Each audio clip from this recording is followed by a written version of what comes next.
نحمده ونصلي ونسلم على رسوله الكريم أما بعد فأعوذ بالله من الشيطان الرجيم بسم الله الرحمن الرحيم وننزل من القرآن ما هو شفاء ورحمة للمؤمنين صدق الله العظيم. محترم مسلمانانو، قرآن کریم الله پاک مونږ ته یو ډیر لویه شفا را لېږلې ده، د روحاني امراضو دپاره، د جسماني امراضو دپاره. او د قرآن کریم په تشریح کې په حدیث مبارکو کې رسول الله مبارک مونږ تاسو ته د هر موقع وظایف ذکر کړي دي، او بیا د امت علماء مزید محنت کړي دي او د دغه سمندرو نه ملغلري روح کړي. عموما مسلمانان وظایف کوي، وظایف چې څوک هم کوي نو هغې کې اول نیت د الله پاک د رضا کول پکار دي. یو سړی کور جوړ کی، کمره کې روشندان جوړ کی او د دانیتو کې چې زه په اذان اورم نو هوا به پکې په خپله راځي. بیا بعضې خلک وایي موږ وظیفې کوو څه پیدا نه کېږي. نو ګوره چې سړی وظیفه وکړي او د دا ذکر وکړو، تلاوت یې وکړو، استغفار یې وکړو، درود شریف، دا لږ څه عادت دی.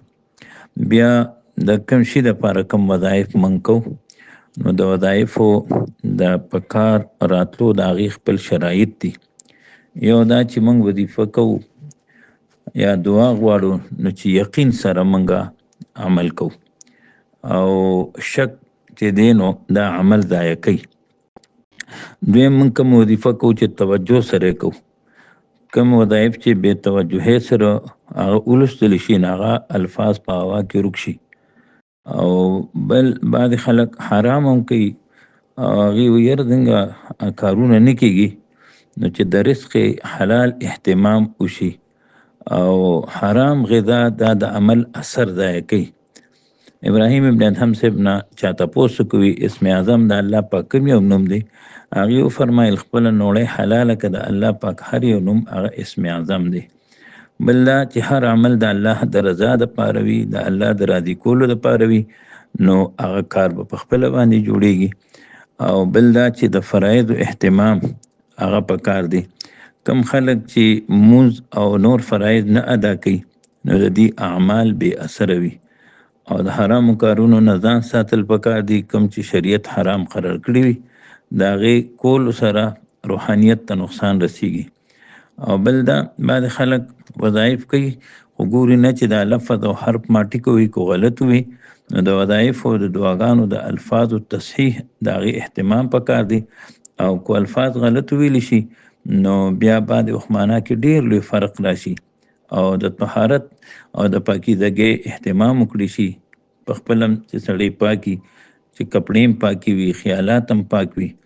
او بل دا عاجزۍ او آهوزارۍ سره عمل وکړي.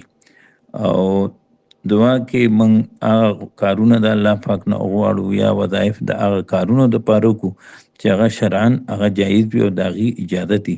اوس که موږ داسې کارونو دپاره وظیفې کوو چې هغه کارونه شرعاً هغه حرام وي، ناجایز وي، نو بیا خو دې دپاره وظایف کول نه دي پکار. او کله یو انسان ته یو ضرورت راشي دی اودس وکړي، صلات حاجت دې وکړي، او مسنون کې مې دعاګانې راغلي دي هغه دې ووایي. الله دې موږ ته خپل ذات ته د رجوع توفیق نصیب وګرځولي کړي. آمین.